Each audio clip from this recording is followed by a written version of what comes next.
سورہ البقرہ کی اگلی آیت ہے آیت نمبر 139۔ بسم اللہ الرحمن الرحیم۔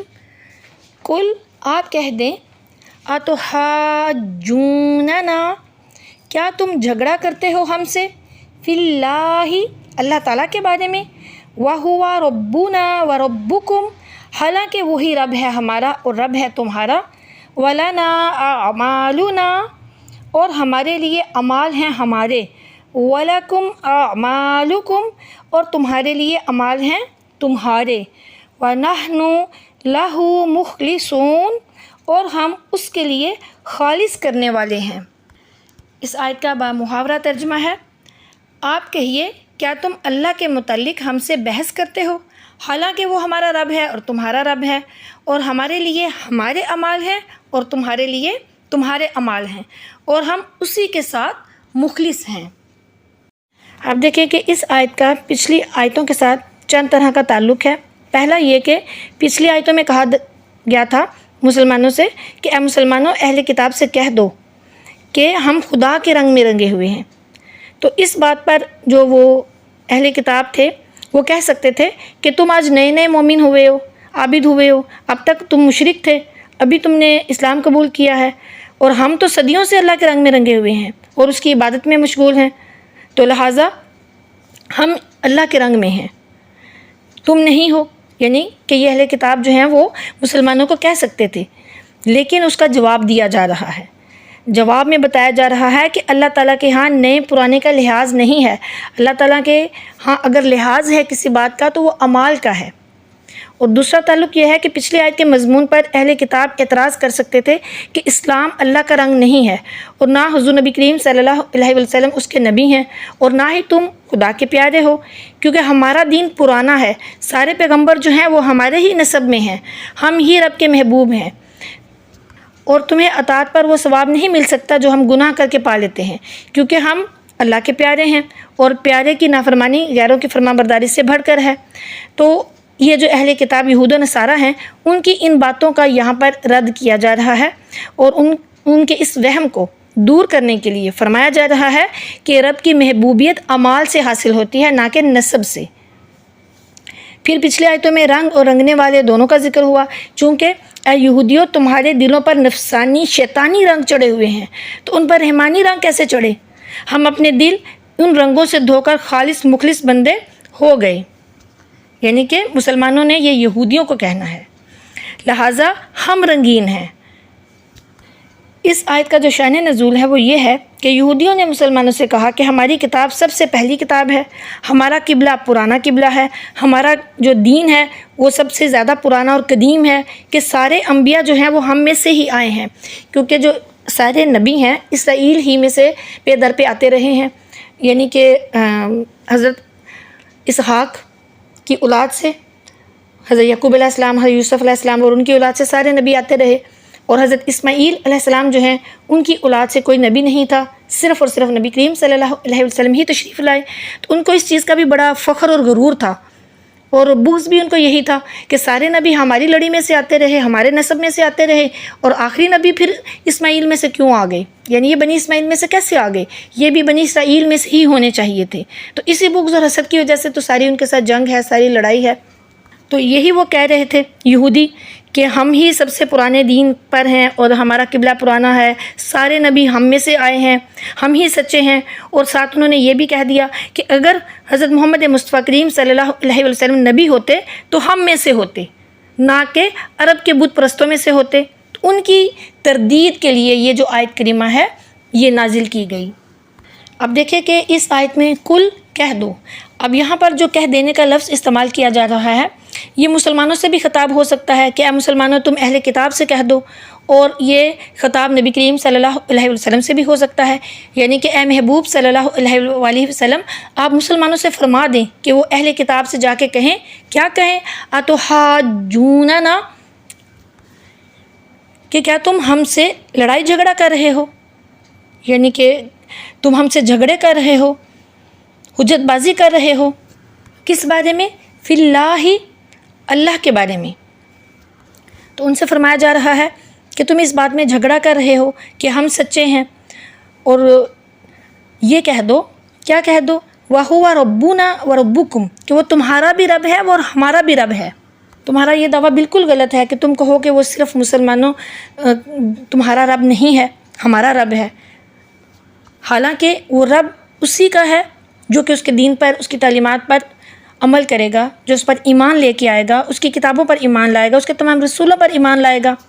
تو اس آیت میں یہی فرمایا جا رہا ہے وَلَنَا أَعْمَالُنَا، کہ تمہارے لیے تمہارے اعمال ہیں، وَلَكُمْ أَعْمَالُكُمْ، اور ہمارے لیے ہمارے جو اعمال ہیں وہ ہیں۔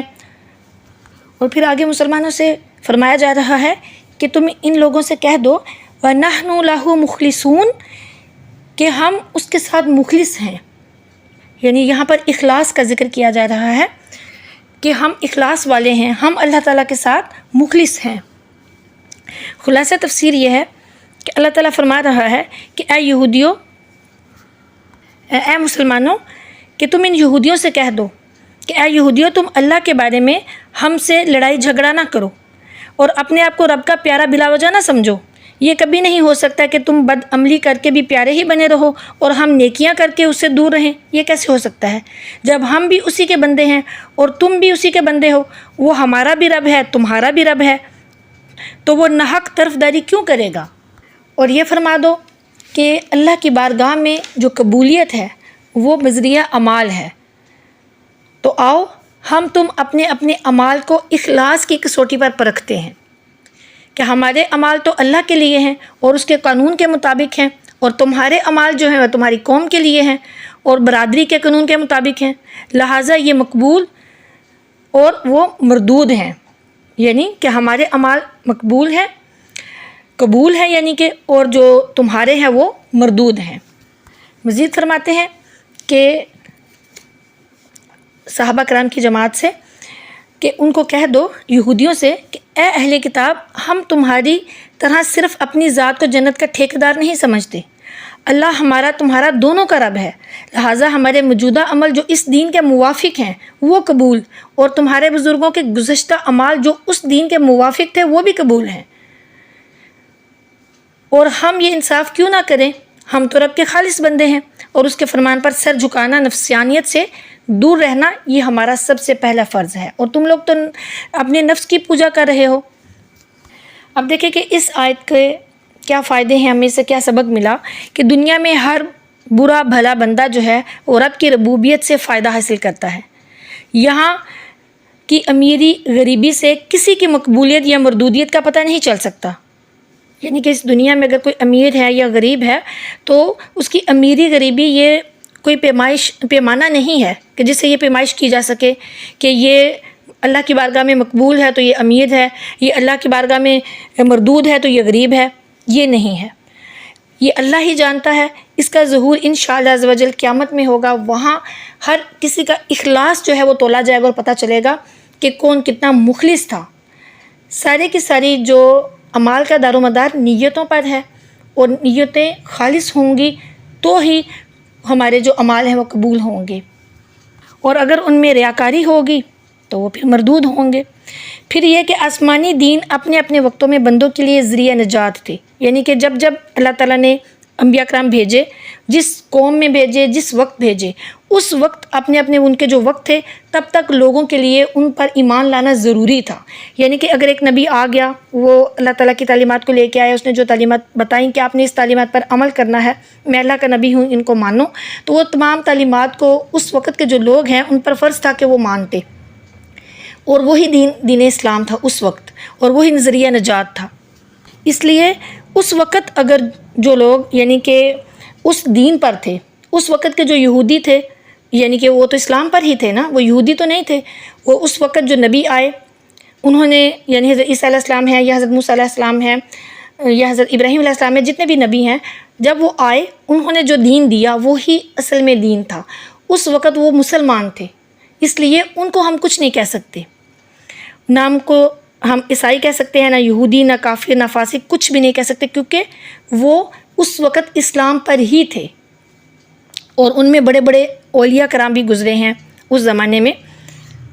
ہاں، جب سارے دین آ گئے اور نبی کریم صلی اللہ علیہ وسلم کا دین آ گیا اور اللہ تعالیٰ نے فرما دیا کہ اب قیامت تک کوئی اور دین بھی نہیں آئے گا اور کوئی نبی بھی نہیں آئے گا. اب قیامت تک کے تمام مسلمانوں پر، تمام لوگوں پر فرض ہے کہ وہ اسلام کو قبول کرے، تبھی وہ مسلمان کہلائیں گے. اور یہاں یہ بات سمجھ لیجئے کہ جو منسوخ دین ہے اس کو اختیار کرنا گمراہی ہے. یعنی کہ جب نبی کریم صلی اللہ علیہ وسلم تشریف لے آئے، ان کی شریعت آ گئی، یہی دین اسلام ہے.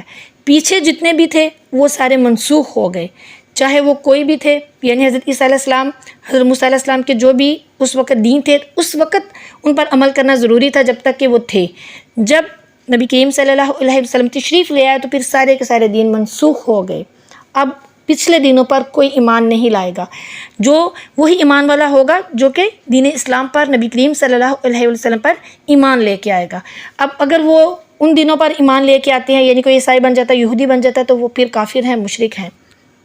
پھر یہ دیکھیں، نفسانیت سے کسی کی برائی نہیں کرنی چاہیے.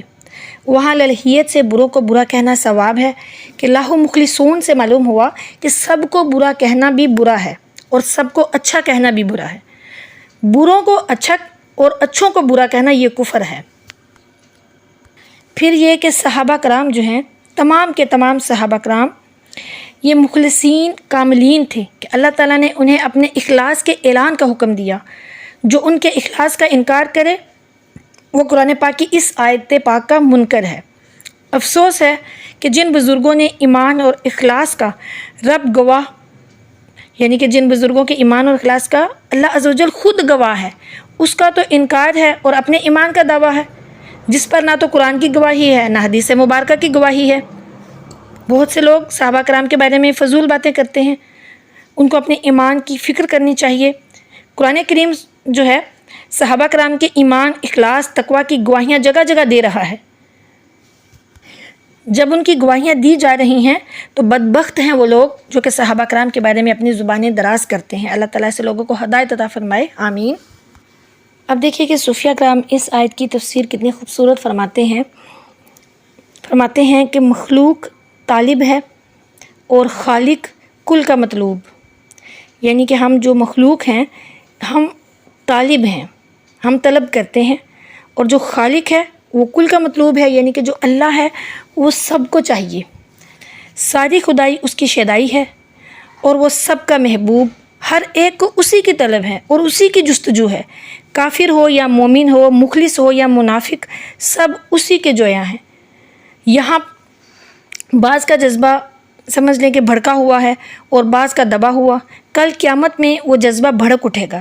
اسی لیے کفار کا سب سے بڑا عذاب محبوب کی محجوبی ہوگی.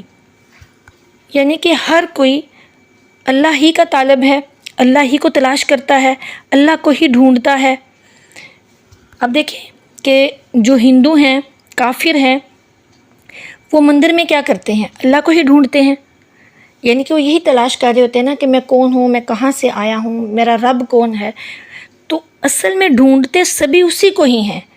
یعنی مندر میں کافر جو ہیں، جو ہندو ہیں، وہ اسی کو ڈھونڈ رہے ہیں، اور مسلمان مسجد میں کیا کر رہے ہیں؟ وہ بھی تو اسی کو ڈھونڈ رہے ہیں. اور پس پردہ ہر عاشق سمجھ رہا ہے کہ رب میرا ہے. اس کی رضا ہی تو جھگڑا ہے جس کا اس آیت میں ذکر ہے. مگر یہ سارے جھگڑے کیا ہیں؟ پردے کے ہیں. یعنی سب چھپا ہوا ہے، پردے میں ہے نا اللہ عز و جل.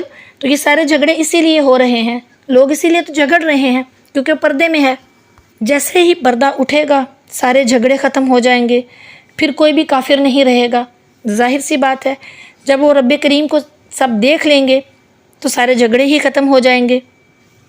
تو اللہ عز و جل اب دیکھیں کہ اب یہ حجاب تھا، پردے تھے، جھگڑے تھے، تو پھر اس مقام پر ضرورت تھی کہ کوئی اندرون راز والا محبوب آتا اور رب کا راز بتاتا سب کو.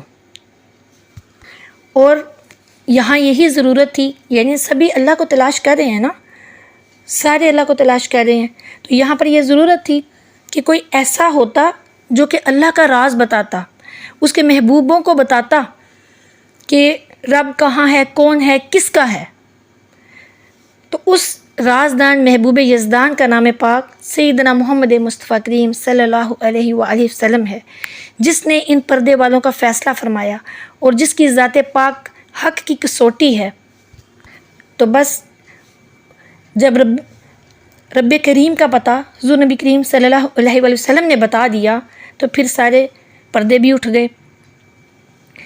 اب جو بھی حضور نبی کریم صلی اللہ علیہ وسلم کے بتائے ہوئے رستے پر چلے گا، ان کے نقش قدم پر چلے گا، وہی اللہ کا ہے اور اللہ اس کا ہے، اور جو پیارے آقا کریم صلی اللہ علیہ وسلم کا نہیں ہے تو پھر رب بھی اس کا نہیں ہے۔ اب اگر اللہ تک پہنچنا ہے، رب کریم تک پہنچنا ہے، تو رب کے پیارے محبوب سیدنا محمد مصطفیٰ کریم صلی اللہ علیہ وآلہ وسلم کی ذات مبارکہ تک پہنچنا ہوگا، ان کی بتائی ہوئی باتوں پر عمل کرنا ہوگا، ان سے محبت کرنی ہوگی، ان کی اطاعت کرنی ہوگی، ان کی فرما برداری کرنی ہوگی، تو سارے رستے خود بخود کھل جائیں گے، سارے رستے مل جائیں گے، سارے حجاب اٹھ جائیں گے۔ اللہ تعالیٰ ہمیں پیارے آقا کریم صلی اللہ علیہ وآلہ وسلم کی محبت عطا فرمائے، ان کا قرب عطا فرمائے، آمین ثم آمین۔